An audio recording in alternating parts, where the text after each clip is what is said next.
Welcome to Swapnapuron academy. আমি তোমাদের প্রশান্ত sir. আজ আমরা বায়োলজি সম্পর্কে কিছু শর্টকাট শিখব। প্রায়শই আমরা জানি যে সেন্ট্রাল গভর্নমেন্ট হোক বা স্টেট গভর্নমেন্ট হোক, বিভিন্ন পরীক্ষাগুলোতে ভাইরাস সম্পর্কে বা ব্যাকটেরিয়া সম্পর্কে বা প্রোটোজোয়া সম্পর্কে বা ছত্রাক সম্পর্কে একটা কোশ্চেন থেকেই থাকে। সেই কোশ্চেনগুলো কি, স্যার কিছু ভাইরাস ঘটিত রোগের নাম দিয়ে দিল, বা কিছু ছত্রাক ঘটিত রোগের নাম দিয়ে দিল, কিছু প্রোটোজোয়া ঘটিত রোগের নাম দিয়ে দিল। তার মধ্যে থেকে বলে এই রোগটা, চারটে অপশান দিয়ে দিল, তার মধ্যে থেকে জিজ্ঞাসা করে যে এই রোগটা ভাইরাস ঘটিত রোগ, বা কোন রোগটা ছত্রাক ঘটিত রোগ, বা কোন রোগটা প্রোটোজোয়া ঘটিত রোগ। তো চলো আজ আমরা কিছু ট্রিক্সের মাধ্যমে জেনে নেব যে কোনগুলো ভাইরাস ঘটিত রোগ, কোনগুলো ছত্রাক ঘটিত রোগ, কোনগুলো প্রোটোজোয়া ঘটিত রোগ। চলো শুরু করা যাক। তো প্রথমে আমরা শুরু করছি ভাইরাস ঘটিত রোগ। তো ভাইরাস ঘটিত রোগগুলো মনে রাখার একটাই উপায় আমরা বের করেছি, সেটা হলো একটা ছড়ার মাধ্যমে। স্যার ছড়াটা কি? হায় হায় বসন্ত এলো গোলপুকুরে, ডেঙ্গুর মশা কামড়ায় পোলটুরে। এইডসে আজ দেশটা ভরেছে, সঙ্গে জলাতঙ্ক ও হাম এসে জুটেছে। 4 লাইনের ছড়াটা মুখস্থ করতে কোনো প্রবলেম নেই। এই চার লাইনের ছড়া মুখস্থ করলেই ভাইরাস ঘটিত প্রধান যে রোগগুলো রয়েছে সেগুলো মুখস্থ করা সম্ভব। চলো জেনে নিই। স্যার প্রথমেই আমরা জানবো যে হাই মানে প্রথম হাইটা। স্যার হাই মানে হারপিস। স্যার হারপিস কি? হারপিস সাধারণত আমাদের ত্বকে লাল লাল দাগ পড়ে যায়, যেটাকে হারপিস বলে। স্কিন ডিজিজ একটা, সেটা ভাইরাস ঘটিত। নেক্সট আসি এই হাই। স্যার এই হাই মানে কি? স্যার হেপাটাইটিস সাধারণত 5 রকমের হতে পারে। Hepatitis A B C D E, এর মধ্যে বি হেপাটাইটিসটা সব থেকে বেশি ক্ষতিকর। হেপাটাইটিস বলতে আমাদের লিভারে প্রদাহ বা জন্ডিস হয়, সেটাই। নেক্সট বসন্ত সম্পর্কে আমরা প্রত্যেকেই জানি। স্যার বসন্ত কি? স্যার বসন্ত দু রকম হয়, জলবসন্ত আর গুটি বসন্ত। স্যার এলো মানে ইনফ্লুয়েঞ্জা বলতে ইনফ্লুয়েঞ্জা একটা সাধারণ জ্বর, যাকে আমরা সাধারণ ফ্লু বলি। গোলপুকুরে অর্থাৎ স্যার গলকণ্ড বা মামস। আমাদের কানের নিচে এখানে প্যারোটিড গ্রন্থি থাকে, যে প্যারোটিড গ্রন্থি ফুলে গেলে তাকেই আমরা মামস বলি, তো সেটাই গলকণ্ড। নেক্সট ডেঙ্গু জ্বর। আমরা জানি স্যার ডেঙ্গুর এডিস মশার কামড়ে জ্বর হলে সেটাকেই ডেঙ্গু জ্বর বলা হয়। নেক্সট পোলটুরে। স্যার পোলটু অর্থাৎ পোলিও হলে আমরা জানি সাধারণত পোলিও হলে আমাদের কি হয় না, আমাদের স্নায়ুতন্ত্র অকেজো হয়ে যায়, অর্থাৎ আমরা হাঁটাচলা ঠিকঠাকভাবে করতে পারি না, আমরা অকেজো হয়ে পড়ি বা বিকলাঙ্গ হয়ে পড়ি। নেক্সট আসি এইডস। আমরা জানি এইচআইভি ভাইরাসের কারণে এসে একটা ভাইরাসজনিত রোগ, তো এইচআইভি ভাইরাসের কারণে আমাদের ইমিউনিটি সিস্টেম বা আমাদের রোগ প্রতিরোধ ক্ষমতা একদম কমে যায়, সেটাকেই আমরা এইডস বলি, যার ফলে আমাদের তাড়াতাড়ি মৃত্যু হয়। জলাতঙ্ক, আমরা প্রত্যেকেই জানি জলাতঙ্ক বা র্যাবিস, পাগলা কুকুরে কামড়ালে আমাদের জলাতঙ্ক বা র্যাবিস হয়। আর হাম বা মিজলস হলে কি হয় না, আমাদের শরীরে ছোট ছোট দানার মতো লাল লাল দাগ দেখা যায়, সেটাকেই আমরা হাম বলি। চলো নেক্সট শুরু করা যাক। চলো এবার আমরা জেনে নেব কিছু ব্যাকটেরিয়া ঘটিত রোগ। ব্যাকটেরিয়া ঘটিত রোগটি জানার আগে এই 3 লাইনের ছড়াটা অবশ্যই করে মুখস্থ করতে হবে। সে কি? টিপু ও নিপা মেকআপ করে, ট্রাই হুডি পরে সিটি বাজারে যাচ্ছে প্লেগ ও কুষ্ঠরোগ ছড়াতে। টিপু একজনের নাম মনে করতে পারো, নিপা একজনের নাম মনে করতে পারো। প্রায় সেই বাজারে বের হলে দেখা যায় মেকআপ করে এখনকার মেয়েরা, সঙ্গে শীতকালে হুডি জ্যাকেট পরে, ট্রাইও পরতে পারে। সিটি বাজারে যাচ্ছে প্লেগ ও কুষ্ঠরোগ ছড়াতে। এই 3 লাইনের ছড়াটা মুখস্থ করতে সেরকম কোনো সমস্যা হয় না, জাস্ট 3 লাইনের ছড়া। স্যার প্রথমত আমরা জানি যে টিপু। স্যার টিপুতে টিপু মানে টিটেনাস মানে আমরা সাধারণত জানি ধনুষ্টঙ্কর বা টিটেনাস হয়। ধনুষ্টঙ্কর বা টিটেনাস আমরা যাকে লক জ বলি, মানে আমাদের এই যে জ আর ওপেন হয় না, জ ওপেন হয়ে থাকে আর বন্ধ হতে চায় না। আমাদের শরীরের সমস্ত নার্ভ আর কাজ করে না, শরীর পুরো ধনুকাকৃতির হয়ে যায়, সেই জন্যে এই টিটেনাস রোগটির অপর নাম ধনুষ্টঙ্কর। নেক্সট আসি স্যার নিপা অর্থাৎ নিতে নিউমোনিয়া। নিতে নিউমোনিয়া। নিউমোনিয়া মানে কি, আমাদের সাধারণত শীতকালে যখন গরম থেকে শীতকাল হয় বা শীত থেকে গরমকাল হয়, তখন বাতাসে প্রচুর পরিমাণে এই ব্যাকটেরিয়ার সংক্রমণ হয়। ব্যাকটেরিয়ার সংক্রমণ হলে আমাদের ফুসফুসে অ্যালভিওলিতে জল জমে বা পুঁজ জমে, তার ফলে আমাদের শ্বাস প্রশ্বাস নিতে খুব অসুবিধা হয়। সেই জন্য আমাদের নিউমোনিয়া রোগটি হয়। নিউমোনিয়া রোগ হলে সাধারণত শ্বাস প্রশ্বাস নিতে কষ্ট হয়, তাহলে নিউমোনিয়া একটা ব্যাকটেরিয়া ঘটিত রোগ। নেক্সট আসি মেকআপ। এই মেকআপ থেকে আমরা 3টে রোগ সম্পর্কে জানতে পারি। মে থেকে মেনিনজাইটিস, ক থেকে কলেরা, আ থেকে আমাশয়। চলো স্যার, মেকআপ। মে থেকে মেনিনজাইটিস। আমরা জানি মেনিনজাইটিস কি। মেনিনজাইটিস হলো আমাদের ব্রেন বা আমাদের স্পাইনাল কর্ডের ওপরে একটা মেনিনজেসের লেয়ার রয়েছে। সেই লেয়ার যখন ব্যাকটেরিয়া দ্বারা সংক্রমণ হয় তখন আমাদের মেনিনজাইটিস রোগ হয়। Next sir cholera. কলেরা তো আমরা প্রত্যেকেই জানি, আমাদের দূষিত জল খাবার খেলে কলেরা হয়। নেক্সট আসি আমাশয়। আমাশয় কি স্যার, আমাদের দূষিত জল খাবার খেলেই বা আঢাকা খাবার খেলেই আমাশয় হতে পারে। নেক্সট আসি টাইফয়েড। স্যার টাইফয়েড কি? টাইফয়েড হলো এক ধরনের ব্যাকটেরিয়া ঘটিত জ্বর। ঠিক সময়ে টাইফয়েডের চিকিৎসা না হলে একটা ব্যক্তি সারা জীবন ডিফ অ্যান্ড ডাম বা বিকলাঙ্গ হতে পারে।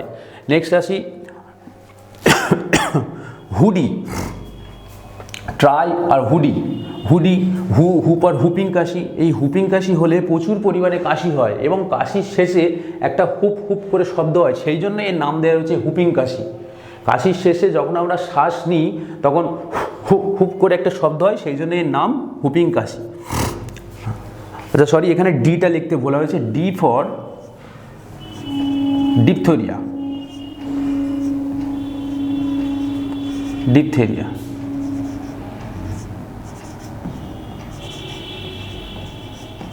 ডিপথেরিয়া মূলত এই হু ফর হুপিং কাশি, আর এই ডিটা থেকে ডিপথেরিয়া। ডিপথেরিয়া মূলত শ্বাস প্রশ্বাসের রোগ, আমাদের শ্বাস প্রশ্বাস নিতে অসুবিধা হয়, সেটাইকেই ডিপথেরিয়া বলে। আমাদের গলা এখানে ফুলে যায়।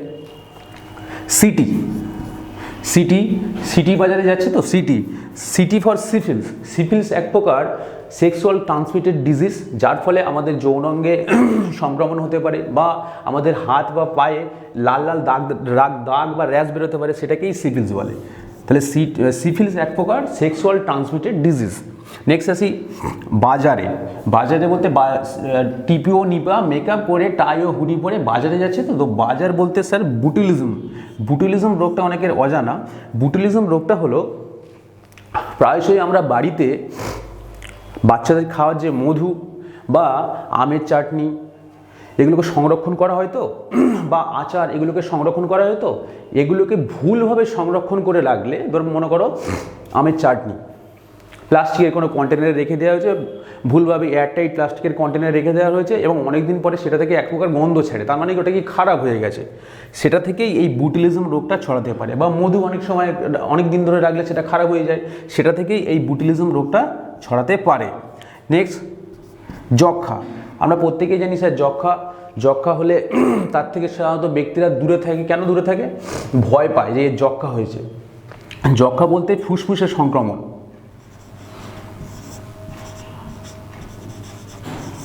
যক্ষা ব্যক্তির প্রচণ্ড কাশি হয় এবং কাশির সাথে কফ ওঠে এবং কফের সাথে রক্ত ওঠে, সেটাকেই যক্ষা বলে। প্লেগ। এই যে প্লেগ, স্যার প্লেগ থেকে দুটো রোগ সম্পর্কে জানতে পারবো। প্লে থেকে প্লেগ আর থেকে গোনোরিয়া, এসব প্লেগ সম্পর্কে জানি। প্লেগ রোগটি কি? প্লেগ রোগ আমরা জানি, প্লেগ রোগ সাধারণত বন্য ইঁদুর বা বন্য কাঠবিড়ালি তাদের শরীরে থাকে। এবার কি হয়, কোনো মাছি যদি সেই সব বন্য ইঁদুর বা বন্য কাঠবিড়ালির শরীরে গিয়ে কামড়ায়, তাদের শরীরে গিয়ে রক্ত খায়, সেই মাছি যদি এসে আমাদের শরীরে যখন কামড়ায় তাহলে আমাদের প্লেগ রোগ হবে। নেক্সট আসি গোনোরিয়া। সে গোনোরিয়া হয় সেক্সুয়াল ট্রান্সমিটেড ডিজিজ। গোনোরিয়ার পর আমরা জানবো কুষ্ঠকে হ্যানসেন ডিজিজও বলে। কুষ্ঠ হলে সাধারণত আমাদের গায়ে লালচে লালচে হালকা ছোপ ছোপ দাগ দেখা যায়। আক্রান্ত স্থানে কোনো রকম অনুভূতি থাকে না, মানে আক্রান্ত স্থানে যদি আমরা এরকম চিপে ধরি, আক্রান্ত স্থানে ব্যথা লাগে না। এটাই কুষ্ঠরোগ সম্পর্কে একটা ধারণা। তো চলো এরপর আমরা জেনে নেব কিছু ছত্রাক ঘটিত রোগ সম্পর্কে। চলো এবার আমরা জেনে নিই ছত্রাক ঘটিত রোগ সম্পর্কে। ছত্রাক ঘটিত রোগ মুখস্থ করার ক্ষেত্রে এই দুটো লাইন মুখস্থ করলেই হয়ে যাবে। দাঁত হাজা হলে অ্যাথলিটসরা ছুলি মাখে। দাঁত হাজা হলে অ্যাথলিটসরা ছুলি মাখে। ছত্রাকঘটিত রোগ বেশি মনে রাখতে হবে না, সাধারণত 4টে ছত্রাকঘটিত রোগ মনে রাখলেই হবে। দাঁত বা রিং ওয়ার্ম সম্পর্কে আমরা প্রত্যেকেই জানি।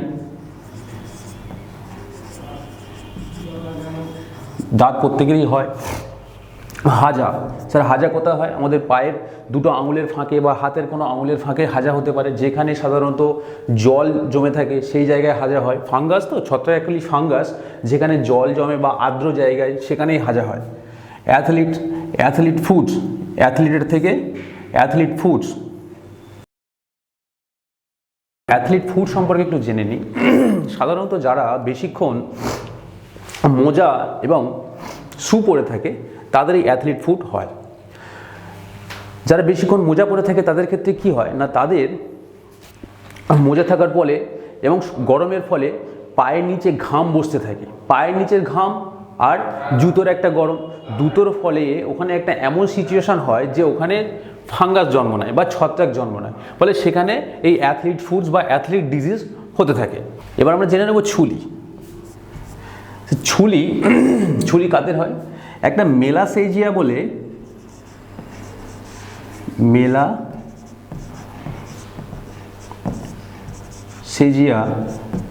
মেলাসেজিয়া বলে একটা ছত্রাক আছে যেটা প্রতিটা মানুষের শরীরেই থাকে, তাদের স্কিনে থাকে। এই মেলাসেজিয়া ছত্রাক মানুষের স্কিনে থাকার ক্ষেত্রে কোনো প্রবলেম হয় না, বাট এই মেলাসেজিয়া ছত্রাক যদি বেশি পরিমাণে গ্রো করে, বেশি পরিমাণে বাড়তে থাকে, তাদের ছুলি হয়।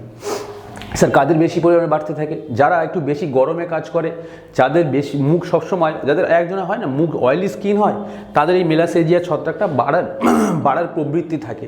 বা যাদের শরীরে বেশি ঘাম হয় তাদের এই মেলাসেজিয়া ছত্রাকটা বাড়তে থাকে। এই মেলাসেজিয়া ছত্রাক অতিরিক্ত পরিমাণে বৃদ্ধির ফলে আমাদের ছুলি হয়। এসো আমরা কিছু প্রোটোজোয়া সম্পর্কিত রোগের সম্পর্কে জেনে নিই। প্রোটোজোয়া ঘটিত রোগটা মনে রাখার ক্ষেত্রে আমাদের মনে রাখতে হবে, পায়েল কালো আম খেয়ে ঘুমালে ম্যালেরিয়া হয়। পায়েল কালো আম খেয়ে ঘুমালে ম্যালেরিয়া হয়। স্যার প্রথমে পায়েল থেকে পায়োরিয়া বলতে আমাদের দাঁতের নিচে মাড়িতে রক্ত জমলে বা ব্রাশ করলে রক্ত জমলে তারই নাম পায়োরিয়া। নেক্সট আসি আম ফর আমাশয় একটা প্রোটোজোয়া ঘটিত রোগ। নেক্সট আসি কালো ফর কালা জ্বর, এটা একটা প্রোটোজোয়া ঘটিত রোগ। নেক্সট আসি ঘুমালে অর্থাৎ ঘুমানোর রোগ, যাকে আমরা স্লিপিং সিকনেস বলি। নেক্সট আসি ম্যালেরিয়া হয়। স্যার আমরা তো জানি ম্যালেরিয়া কীভাবে হয়, স্ত্রী অ্যানাফিলিস মশার কামড়ে ম্যালেরিয়া হয়। আমার ভিডিও যদি ভালো লাগে তো স্বপ্নপূরণ একাডেমিকে চ্যানেলটি সাবস্ক্রাইব করুন এবং একটা লাইক দিয়ে দেবেন। থ্যাংকস।